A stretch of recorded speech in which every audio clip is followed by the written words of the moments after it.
I'm Mkhokheli. Thank you for coming to our show today. Really appreciate it. And also, I just want to congratulate you on a wonderful career. I just saw that you retired. Congratulations for an eventful career. I would like to call you a journeyman. That's what I call you because you've been everywhere. Yeah. Thank you so much for having me. It's a pleasure to be in your show, and I'm hoping a lot of people learn it. Even if you just learn just one thing, for me, it goes a long way. Yeah, and we are looking forward to learning from you. So, what have you been up to now that you have retired? What have you been up to? Yeah, I just retired a couple of days ago, so now I just been chilling, trying to figure out what's my next move. Uh, Luckily, when I was still playing, I was doing my coaching pages, and I'm now a certified agent as well. So I'm still looking at options. You gotta have options. Yeah. Yeah, I mean, we'll also come back to your coaching badges as well. I mean, there's some of the questions we wanted to ask you, but we'll come back to that later as well. So, have you been following Zimbabwe's AFCON preparations and everything? Yeah. I'm following it closely because I've got a couple boys from my hometown, and my young brother Prince is there as well. So I'm focused on that because we're hoping this time they go past the group stages. Yeah, and of course, the coach who's coaching there is someone you know very well, Coach Norman. How do you think you'll fare amongst the big boys? I mean, the preparations I've been following, and from what I've seen, they've been good. How do you think Zimbabwe will fare among the big boys? Yeah, I feel like Norman is a big boy as well. He's been all over the place. He played in Turkey at a higher professional level, so he knows what he has to do. You know, and knowing him from the coaching perspective, he's a really good coach. He knows his craft, and if the guys follow what he wants them to do, I foresee a good tournament for Zimbabwe. Yeah. So, Mkhokeli, like we all know you're a soccer player and you had a great career. So, if not soccer, what career path would you have taken? It's not soccer, club and tennis. I was a very good tennis player because where I grew up in Sabalala, we used to have a tennis court close by my house. So in my spare time, I would do tennis, then I go play football. So if it wasn't for football, it could have been tennis. So, you're always into sport, huh? So, I was always I'm curious, do you come from a sporting family? Because I mean, like you're saying, you've always been into sports since a young age. So, is there anyone in your yeah. family? My brother, he was a good football player, but he was more into education than football. So he's now Yeah, a sports writer. So he's still in the game, but in a different different level. aspect. Yeah. Yeah, So, and also, you really had a long career. And how long was your career, by the way? 22 years. Yeah, 22 years, which is very long. And so, what are some of the things that kept you on top of your game? Like, what are some of the things that kept you going at the top level for such a long time? I think the fact that I realized earlier at my age that football could take me places. I realized football uh, could make me a better person in terms of financially. I took it upon myself that this was the career path I chose, and I put everything into it. You know, Yeah. so this is one of the things that made me uh, do do go a long way like I did. Because the other thing too, like you have to understand that if football can make you so much money, if it's just period of time, you take it seriously. Like Yes. it goes back to preparation, taking care of yourself. Uh, knowing what to do, knowing what to do, just being focused on your craft, and enjoying it as well, because football is a sport, Is it in for yeah? Zimbabwe everyone grows up playing football, you know, Yes. and like one thing I always tell people, like it's so amazing to be a football player because you playing a sport that you really love and adore so much, yet you get paid to do so. So what can you ask for? Getting paid to do what you love. Yeah. What more can you ask for? So where did your interest for soccer begin? Like you were talking about your childhood. Where did your interest for football begin? Yeah, my dad was a really staunch supporter for Highlanders Football Club, so he used to take me to games when I was really really young.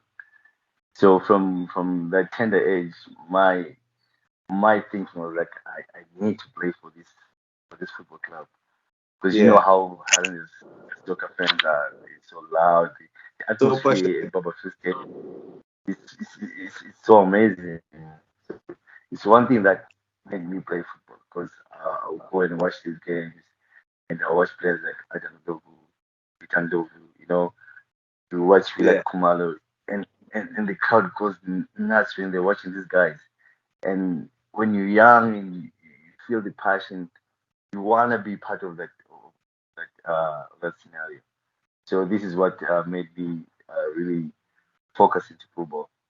And yeah, God gave me the talent to do so, and here I am today.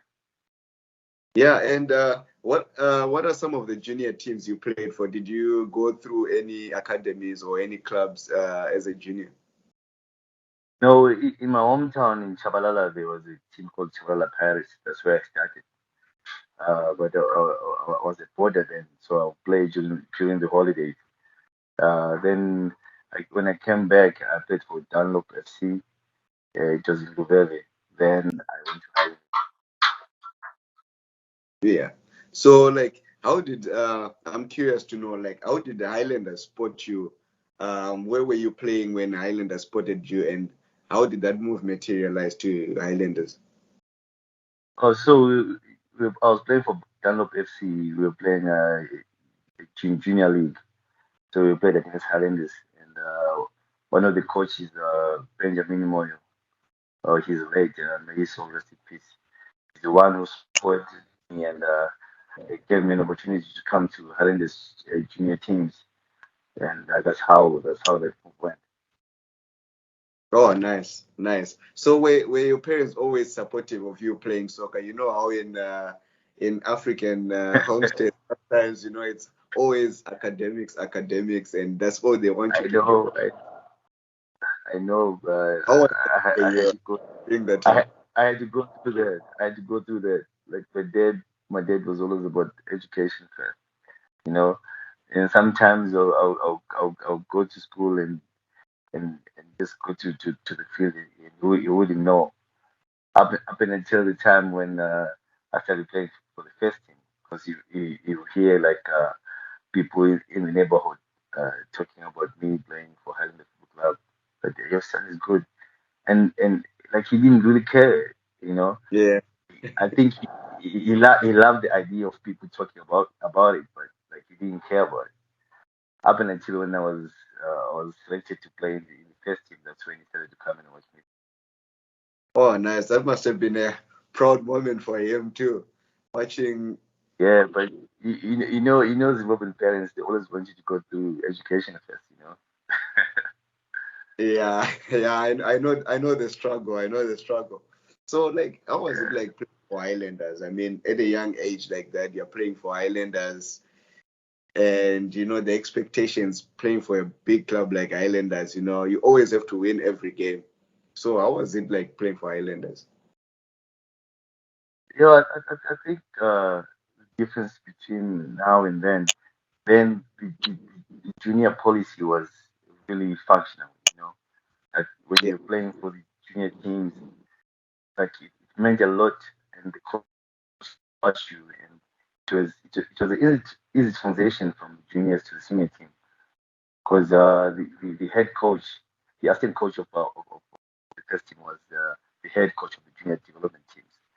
So whatever was happening in the first team is what we were doing in the developmental structures. So it became easier when I was promoted to the senior team. Do you remember your debut for the senior team? Yeah, I still remember we were playing Chapungu. This was in '99. Yeah. Uh, I, I came in when the team was leading 2-1. You know, when you're a youngster, they just bring you in because they just when they get over the debut situation. So when I came in, I had a goal, and that was the start of it. Oh, nice. Go. Nothing beats a goal in debut. Yeah? Yeah, I know, especially when you're a young forward, with all the enthusiasm that's in you and all the energy, just being able to play for a team that you've been a fan of for almost all your life. It was such an amazing moment. Yeah. I mean, I can relate. Was it a BF? Yeah, it was a barbecue. Yeah, I'm pretty sure the fans were going crazy because I mean, a youngster coming from the ranks scoring. But Yeah, like, how was it like? Take us through the mental aspect you went through because like it takes a lot of mental strength to play for a team like Highlanders. Take us through the mental part of the game. You have to prepare mentally because at that level it's not all about talent as well. It's about the mental aspect. yeah. I feel like when you're brought up in a good structure, like from the junior setup, all the developmental coaches they make you strong. Hi guys, it's Matthew Booth here, ex Bafana footballer. You guys are watching Talking Football, ZW. Enjoy it. How did you prepare yourself? How did you prepare yourself mentally for playing for a team like Islanders? Yeah, I think the junior development structure that we had in Highlanders on its own it prepared you for that kind of atmosphere. If you grow up in a structure where the absolute goal is to play for the first team, you're taught from the onset like how to behave, how to cater for yourself in terms of football wise or health wise. So and the other great thing that we had, the coach, the assistant coach for the first team Yeah. was our head coach in the junior development. So everything that was happening in the first team is what we did in the junior teams. And that guy, he was a really pivotal guy in terms of promoting junior players to the first team because he, Yes. he knew if you're ready or not, mentally, physically, and your skill. So if you got a chance to go to the first team, he knew already that you're gonna make it. You're ready. Because Yeah.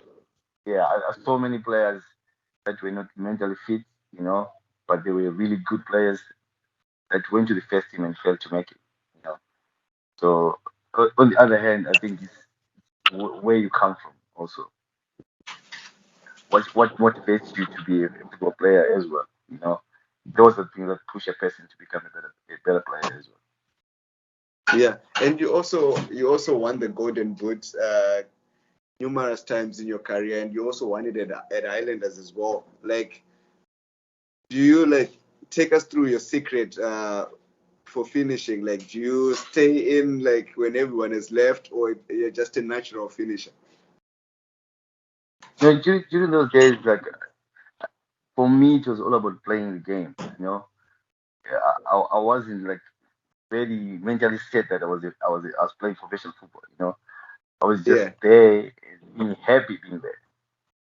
And during the time I was really fast, and I used to make sure I take the chances. You know, I, as I grew up, I was my own worst critic. If I score a goal and I miss two, I wasn't happy about that. You know, so that made me the person I am today because I was always looking at my weaknesses and to improve them. Yeah, and how was the atmosphere like in the dressing room? Because you guys won numerous championships at Islanders, and how was it like the dressing room atmosphere, the competition, and training, and everything? And that dressing room was amazing. With great players in the dressing room. You had Tulani Ngube, you had Adam Ndlovu, you had also Piri, there's Galia Kapenya. I'm talking about top level players. Top And me level as a players. youngster coming in, and being part of that just made me want it more. And those guys helped me a lot, especially Tulani Ngube helped me a lot. He guided me a lot and pushed me so much. He made sure I didn't let my guard down. Yeah, and those are really good players you're talking about there. But you're having a good time with Islanders, and then all of a sudden you have to go to the US. Like, how did that opportunity come through, and what was the thinking behind you coming from the US, yet you're having something good at Islanders there? I always looked at the future plan. When your football career can be short, you're not really smart about it. Most players they play 10 years maximum. You know, so I was looking at what am I going to do after football? What if I get injured? Do I have a backup plan? You know, so when the education opportunity came in, I was ready for it. And I'm thankful to Ilan Ilkan, the guy who gave me an opportunity to go. Yeah, that must have been nice. And then now you're in the US. I mean, it's a different setup. You're used to waking up, going to practice. Now you have to wake up, you have to go to the classroom, and you have to play as well later on. How was that for you? Like just adjusting from the professional setup. Now you're back to the school setup. Yeah, it was tough. The first few months it was tough, but as time went by, it became easy. Especially, you don't have time. You don't have time to really think about anything because school in the morning, afternoon you go training. After The training, you train, go back to school. You have sometimes assignments. work. You have coffee cup waiting for you. you know, you don't have time to dwell about anything else. You know, your mindset just switches off because you gotta make sure your grades are good for you to keep your scholarship as well. You know, there was Yeah. so much stuff going on that I didn't even think about it. You know, I But just tried to coming do my best with everything I did. Yeah, coming from Zimbabwe and then you're now in the US, was there any culture shock you encountered? Like, like, wow, I mean, I'm not ready for this. Was there any, like, you're coming from Zimbabwe and you're coming to the US, was there any culture shock you encountered? Yeah, when we came in, I came with Thierry and Kumazan. So that was a big plus because two Zimbabweans. To I Zimbabweans, was yeah. drawn. We shared. There was and we always had each other's back. So that helped a lot. Yeah, that must have been nice because sometimes it's hard going into unknown territory and it's only you. So I mean, encountering it with your boys, I mean, it'll be a big prize as well because you know people from home. But yeah, you were playing in the NIA and then you did well, you won numerous accolades, and then how did you end up transferring from NIA to T1 NCAA? And what made you come to that conclusion? That I have to move. Yes, yes.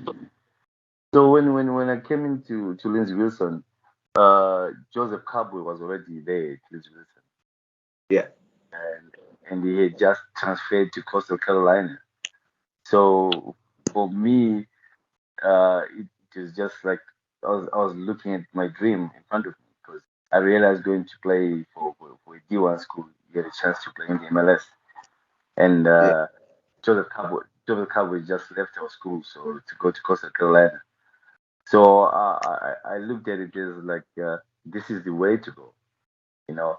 So I talked to my coach about my aspirations, what I wanted to do, and he promised me if we get a championship, then I'll let you go.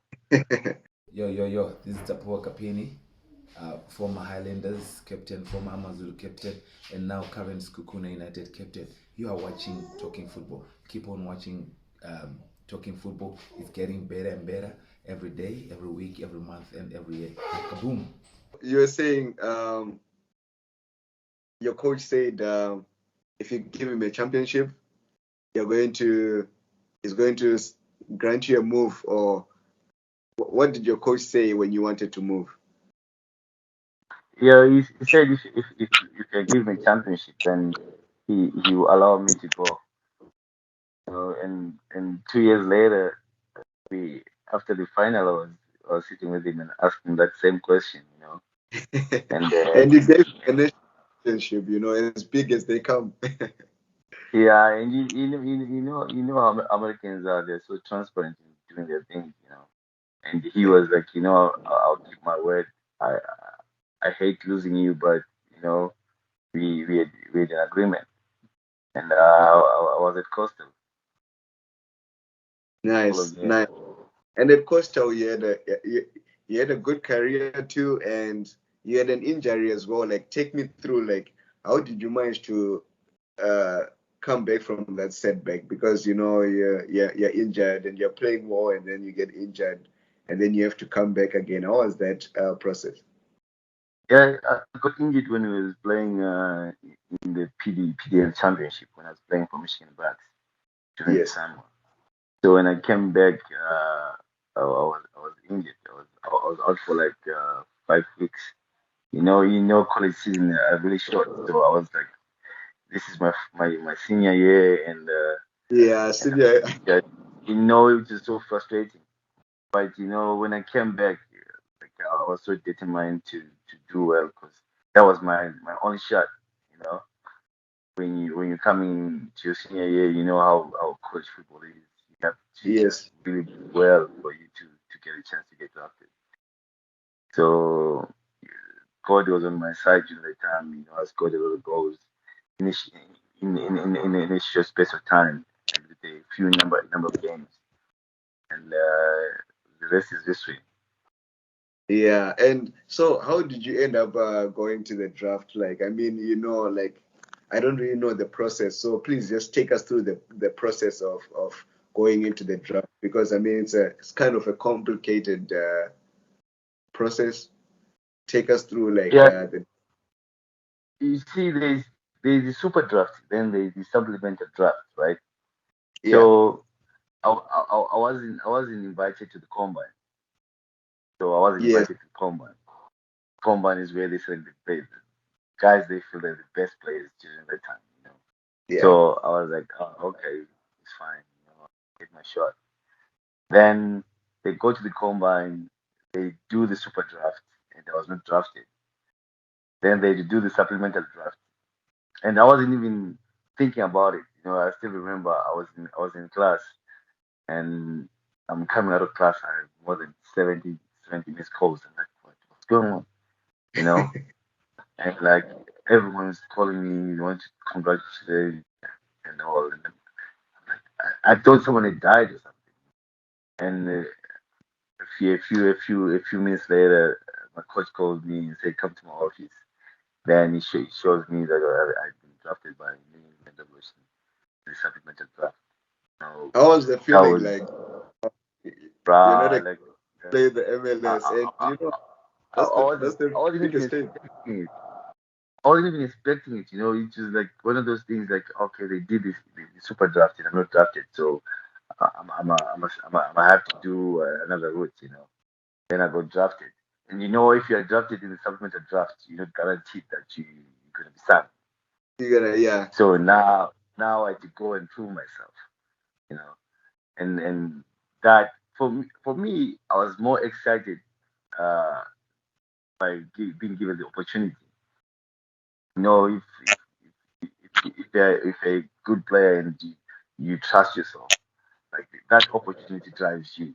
You know, you have a chip in your shoulder as well because yeah. you wasn't the first priority.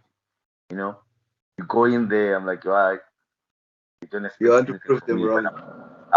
I'm sure what I'm made of. Yeah. And lucky enough, I was in a really great situation. They needed a striker, and I was talking to another kid from Liberty, so we played in the same conference. Yeah, Liberty. Apparently, when they came to watch him, we played against them. Then they ended up drafting both of us in the same team. Wow. So we go to Boston. You have 6 weeks to prove yourself, and now you're in the big leagues now. There's no more crying. There's no more going back. It's whether you make it or not. You Yeah. know, and good thing they give you the opportunity to express yourself. To show what you made of. And But how professional setup compared to college? Like, what are some of the differences you've encountered? Because I mean, college is D1. It's a high enough level too. But now you're yeah, yeah, playing yeah. The first thing, the infrastructure is just out of this world. out of this order. And this I'm talking about 20 what 2008, Yeah. and the infrastructure then was out of this world. You know, the way you're treated, you feel like you're a real pro because they cater for you for everything. You know, so just being around that situation, it made me want to stay there. And luckily after a couple of weeks, some guys were cut, and I was still in there. You know, and I Yeah. still remember like when the coach called me to the office, he was like, "We really want you here, but we don't have the money to pay you. You know, like we're gonna give you the minimum salary. At that time the minimum salary was like nothing, right? It was like $12,000 a year. Can you imagine? Yeah. But for me, it wasn't For about the you, money. For for me, it was about being in that league, you know, being given an opportunity to play. And I told the coach like, yeah, it's not about the money for me. I just want to be in the yeah. I can prove myself in the league. And then he promised, if you prove yourself, you get your money. And 3 months later, I'm signing another contract. 2 months later, I get another improved contract. It was just a dream come true. Yeah, and here I've been showed us with guys you used to watch on TV like Thierry Henry, David Beckham. That You must know, have those been exciting. those are the moments that you really cherish in your life and you share with your family, with your kids. But when you're in the same field with those guys, you pretend as if like you don't idolize them. But the Yes. reality sinks Reality is in that when you know when you're home, you're like, I played against David Beckham. You know, Thierry Henry. those are several moments. Right? Those are the several moments. Hi, I'm Lucky Pindamzala Lekwati, the former Orlando Pirates captain. You are watching Talking Football. Talking Football. Yeah, and for England, New England Revolution, like you had a pretty good run as well there. And I remember there was a season you were the top goal scorer and the top assists, and you were the finalist of the Rookie of the Year. Like, how was that for you? I mean, everything is happening so quick.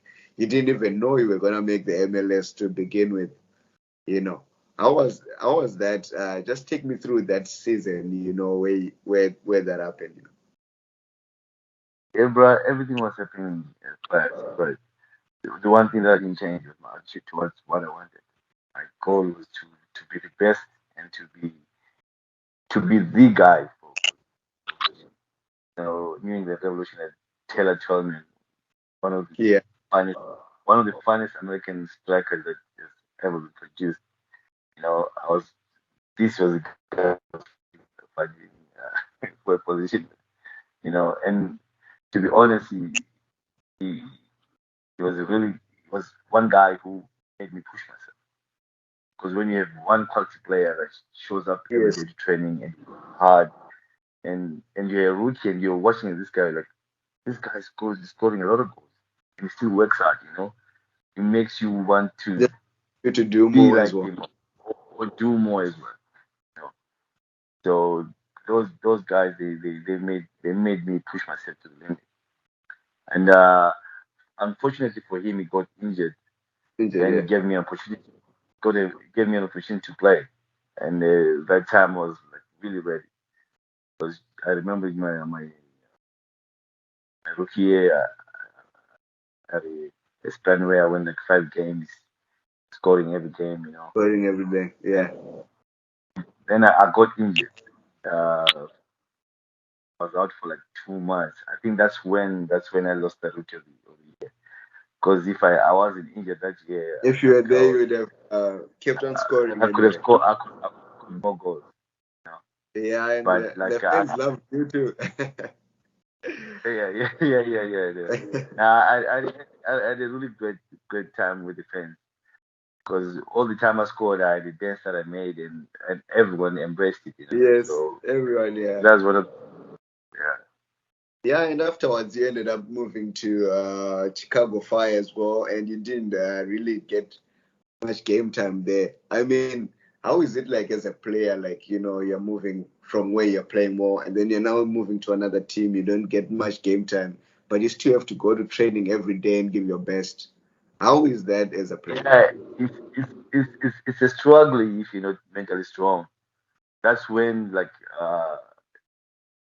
determines how strong you are. Because the other thing to remember, Chicago Fire is strong rival with New England. Yes. So okay, I'm going to Chicago. I gotta make sure I do my best. And I Mm. get there, I'm not even given an opportunity to play. You know, this was one thing that really I didn't like because I'll work myself out in training. Come game day, I'm in the squad. You're not in the squad, Like yeah. every week, and every week I was being a nuisance because I'll go ask why am I not playing. But these are things that happen in football because you have a squad of 30 players and coach will prefer one or the other. First, you only So play now 11. yeah, so now it's up to you to really push yourself at training. Try to keep as focused as you can because it can be But really frustrating. But for me, my question, Mkhokeli, is I've been in a situation where sometimes I feel like I'm playing well, and everyone is asking you, I mean, do you have a grudge with the coach or something? Why are you not Yeah, playing? You're playing good, but This is, that's the thing. and That's the you thing go because you go to the training ground, people. and yeah, you can go ahead, Mkhokeli. I'm saying people will tell you that bro, you're doing well. Why are you in the team? And can you imagine how much how much it fuels you inside with anger? Like, okay, so everyone sees what I'm doing, and this guy is not even noticing, you know. Yeah, not But even 5 minutes. I know, but those are things that make you strong as a person. Because it's just like in life, you go through a rough phase. So it's how you handle it. You know, Yeah, I try to be as professional as I could be. I didn't. I made sure I was time in training. I would do my best, and every time I knew I wasn't going to be in the team, I'll be knocking the coach office on Monday. Why am I not playing? Because I feel like in our profession, if you're not playing and you are a player that wants to improve, you have to be accountable for whatever is going around you. You have to know why you're not playing. You have to well, improve on whatever that the coach is saying you must improve it. But if the yeah, situation if, and if the situation is not being favorable, might as well move and be somewhere where you appreciate it and can go and play. So what was that moment where you said, now I need to move? I don't know if you had an agent back then, and how did that move to Amazulu materialize from MLS to Amazulu? Like, how did they contact you and stuff Yeah, like that? the thing was like at that moment I didn't care about anything. I just wanted to play, you know. So I was like, I told my agent like, no, this is not a favorable situation for me. I can't be staying here and I'm training and playing. Because you remember MLS, like every December, they have to cut players and all that. And if you're not Yes, playing, you know already you're going to be cut. gonna be Kadia. So for me, so for me, it made sense. for me to move at that moment. I was like, I'm not even playing anyway, so what's the reason for me to be staying here? Let's stay. Yeah. And in that moment, I had a young son, so I was like, okay, let me go and be with my family for a couple months, because I remember it was June. I was like, I'll be there June, July. Then when the window opens, I'll see what I can do. And the good thing, I was given an opportunity to come back home. I was home for like a month. Then I went to South Africa for trials with Amatax, Pretoria University. I was there for 2 weeks. When I got back, Amazulu coach of Amazulu had seen me play, so he invited me to come to trials. Hi, my name is Edward Bedina, former Ajax Cape Town, Orlando Pirates captain, and Zimbabwe national team. Keep watching Talking Football with Tapua Manungo. So yeah, you were saying you were at Amazulu, and then you just did 2 days there, and then I got signed, and it was another crazy 6 months again, because I was there for like 6 months. The coach that signed me got fired. got fired. Then another coach comes in, wants to bring his own And you're players. not in the plan.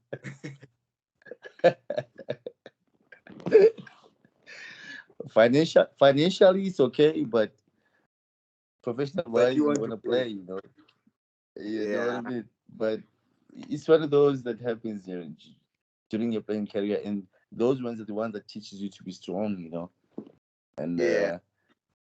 then I end up coming back home. And then you came back home. I think you came back. Was it Chicken Inn first? Yeah, I went to Chicken Inn first. Yeah. Yeah, Chicken Inn. I would say you won a league title there too. Though you played half the season. I mean, technically, if you play half the season, you need to get the medal.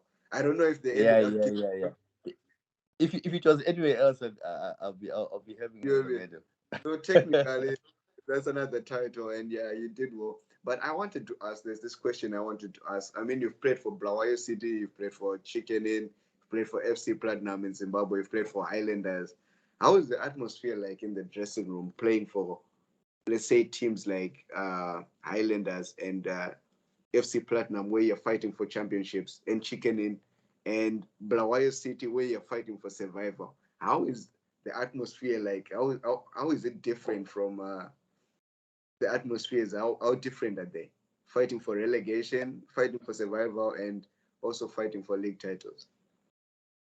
I've been fortunate enough that I've played for most teams that have won championships. The Yes. mentality has always been the same. We want to be the best. Then now you talking about Blair City. Now you have to shift focus. Now every game, it's like a cup final. And and Yes. and the good thing during that time, though, before I left for FC Platinum, we're in sixth position, so we weren't really fighting for For survival. for You oh, know, nice. so Nice. when a lot of players left during the season, that's when they started going down, because And you're the captain they of lost that it. team too. How was it like? Yeah, Good youngsters. Now some of them are playing for the national team. yeah. When the older you get, the more reserved you become. You want to help these other boys, because you've been around, you've Yeah, I've seen seen it. the situation that happened. And if you look at my career path, I've been through struggles. You see players going through that, and it helps. With experience, those things come natural, because you've been through them, and you're like, look at the situation I've been through. This is how I deal with it. and Yeah. and and now you become more of an inspiration to these kids, because most of these kids that looked up to me way before then. I used to play Yeah. games when they were ball boys. Now you play with them. Now, So yeah, now now, you're. yeah. So now your mentality has to change. You become more of a brother to others. You become more of a father. You try to make them understand that football can be a good a career for someone. I've been blessed enough that I've never worked in a day of my life. I've always played football. You know, Football. Yeah. uh, so with what I've done and the way I feel like I've succeeded in playing football, I share with these youngsters, you know, and it was for me, it was a great learning experience for me as well too, because you always playing with these players where you're fighting for positions, but now your position is guaranteed. Now you're trying to help these Yeah. youngsters. No, yeah, true. It changes. Hi guys, this is Mama Nyang, former Sundowns Super Sport and Swallows striker. You are watching Talking Football.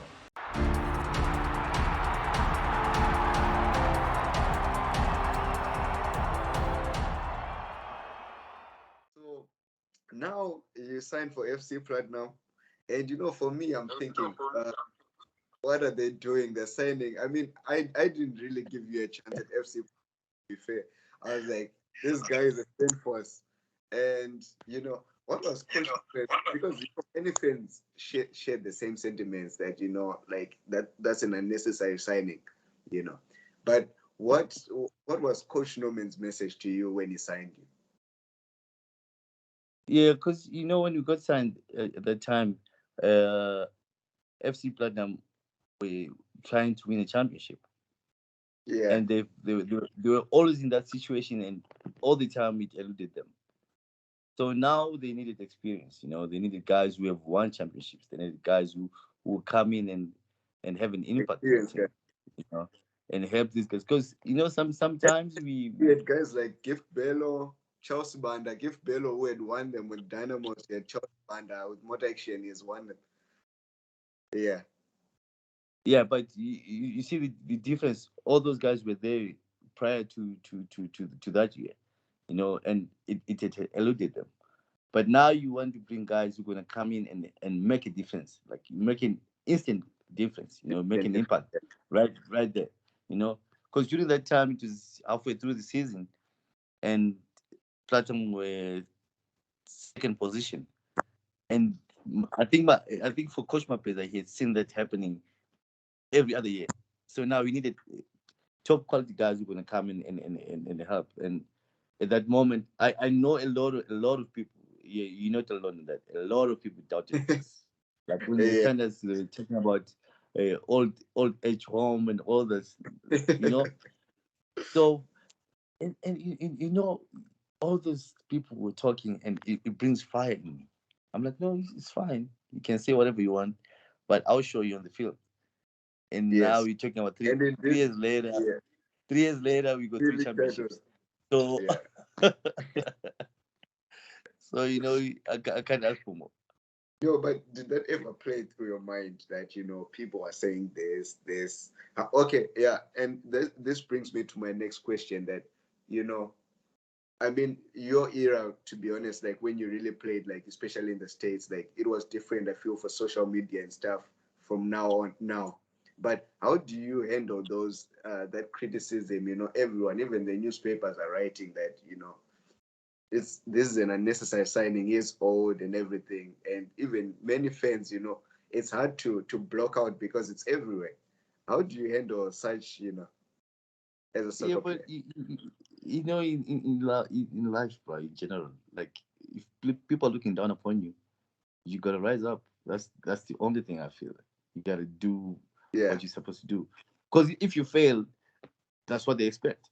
So you don't even have pressure there at that moment in time, because everyone expecting you to fail. exactly.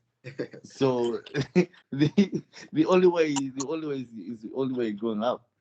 If you Yeah, fail here, they're like, oh yeah, we knew it. But now if you make a difference, then now it gives you value, you know, and it shows your importance, and it shows what no man knew what he was doing, because he yeah. brought me, he brought Ali Sadiki, he brought Textual Nyama. These are That's experience.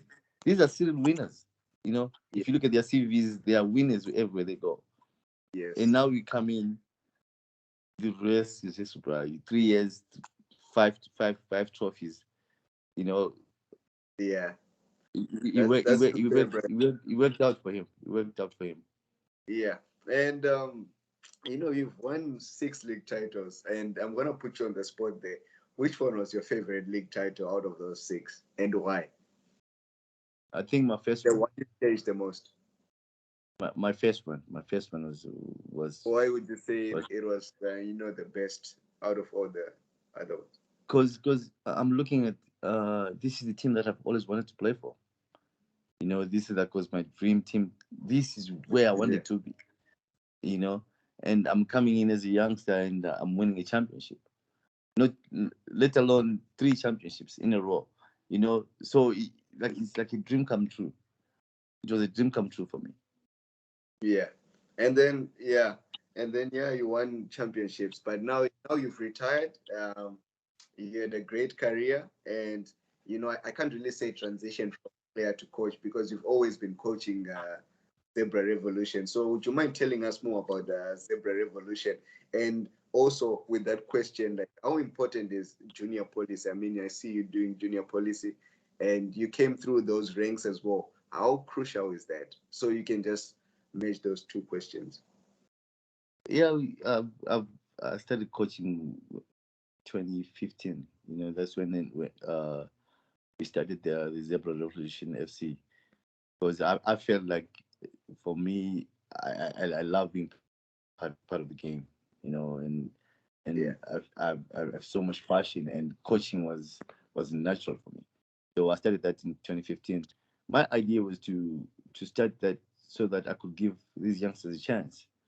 Because for me to be in the US, I was given a chance. So why not give the chance to the boys in my neighborhood, And it started like just a hobby for me at first, but now it's like something that I do every day, and I love doing.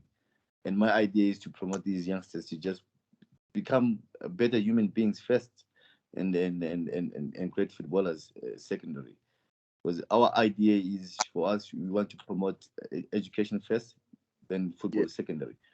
Because in football you can have 60 players in a football club, and you can only have two that goes to play professional level. Yeah.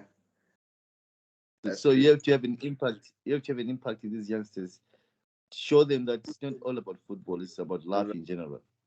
And you having that background of coming to the US, I mean, it's you really know the importance, that not many people, like even out of your team, probably you're the only one to be drafted, and the rest is history. Yeah. Now it's more about inspiring these kids, bro, because we come from an area where football is one place where kids can stay away from drugs. Yeah. Zimbabwe right now, we on drugs, bro. It's crazy. These youngsters are abusing substances, So now, if I can help out even 4 or 5 youngsters to have a proper life, that's a job, and grow up to be successful business people, teachers, or whatever, but just knowing that you played a part in their upbringing. Yeah. And so the other thing, like you said, you asked, the junior policy. Like for me, I feel like everywhere you go, there has to be a foundation. You have to start somewhere. So if you're a footballer and you miss that part of being a junior player, you miss the basics. You're always playing catch up. You always play catch up, and when it comes to the professional level, then you end up not making it. So the roots, grassroots level, that's where people should focus, because that's where we have the next Kamabilias, the next Peter Ndovas, because it's through the upbringing of these boys, through the junior development structures. But of lately, we've been abandoning the junior football, and that's why you see, I feel like we struggle at times.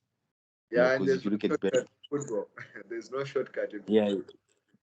Yeah, now there's no shortcut, bro. And I'm sure if girls can for themselves because of that, because you see other teams that are doing well. It's because of those junior structures that they implemented, and Yeah, you look at Belgium, for example. the Belgium of these hazards, and this was done by the nation. Their football association had a plan, and they enforced every province to play a certain formation that's going to produce this kind of players, and those players are the ones that are succeeding now. So if we can have a similar structure that we can have here in Zimbabwe, where we focus on the players that we have here, because now what messes up a lot of people is we tend to watch English football, we watch Spanish football. We want to take the way they play and bring it here. But do we have the right kind of players to play that kind of systems? That's where I think we losing it. Let's create our own set of style, our own style with the type of players that we have around in this country. You know, then if we do that, then I see us going far. But as long as we try to copycat, we are in the ruins, bro. But like with guys like you, I'm sure, I mean, we're on the right track. You know, I see many former players are trying to focus on grassroots. I also see Ashford Guthrie as his own academy as well. He's launched. So with guys like you, I'm pretty sure that we can go forward. But my last question, I'm also going to put you on the spot. Not really, but I think I know the answer to that, but I'm still going to ask. If you were to coach any team in Zimbabwe, which team would you coach? Like, to be honest with you, I wouldn't mind to coach any team as long as they have the right structures that can make me succeed as a coach. Because that's all you need. You need to have people that's gonna. You've got coaching licenses as well. I see you've got ZIFA licenses as well. You've got one from Brazil, if I'm not mistaken, and you've got the CAF. Yeah. So I feel like for a coach, bro, you just need the right people around you. If whatever team they want you to be their coach, they have to have the right resources for you to succeed. They have to support you in whatever you do. And the other thing too, like I feel like a lot of coaches they coach in desperation. You don't have to be desperate to coach. I feel you have to know what you want. You have to know what you want. You have to tell these people that hire you, this is your philosophy, this is the way you want things to be done. And if you get people that can support you through that, then you know you are in a good situation. Yeah. So I mean, you've told us about the soccer aspect, and I also wanted to ask. So off the field, like, what music do you listen to? Like when you're not playing. I'm more of an old school guy. You know, old school R&B, some rap music. You know. Yeah. you come to America, you have to listen to that, right? Yeah. That's the way to go. And movies, what type of movies do you watch? What's your favorite movie? Like, my favorite all-time movie is Friday. I love comedy. Yeah, anything comedy, I'm up for. Yeah. Anyway, thank you so much. It's been nice having you, and I'm pretty sure maybe it was your first interview after your retirement. So I'm really honored to have you on the show, and this is our first interview of the year as Talking Football as well. So thank you so much, and we're looking forward to seeing what you're doing and impact youngsters. And I'm pretty sure they're in good hands. So thank you for giving us your time to be on our show. I appreciate it, man. I'm glad. I hope you continue doing it because this is a good platform for a lot of people. Please continue doing what you do, and I wish you luck in whatever you do, bro. Thank you so much, man. It was nice having you. Enjoy the rest of your weekend. Take care.